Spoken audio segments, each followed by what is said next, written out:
Good morning sa lahat. May buntag. Tatanan. Ano naman tayo ngayon? Sa ating weekly. Sabado ngayon eh. Weekly routine. Manghugas sa sakyan.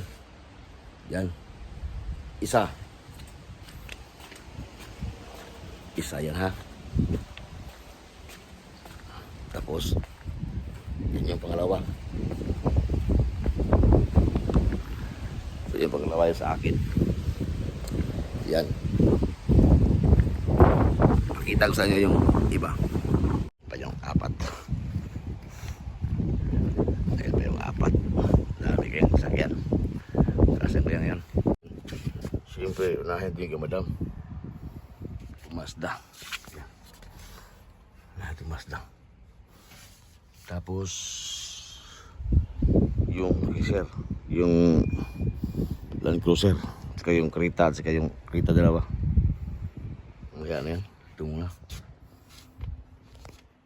Mga katabs, 1 min down. Tapos yan naman dalawa ito. Okay, yan lang muna. Maraming salamat sa panonood. Much love. God bless. Masalam.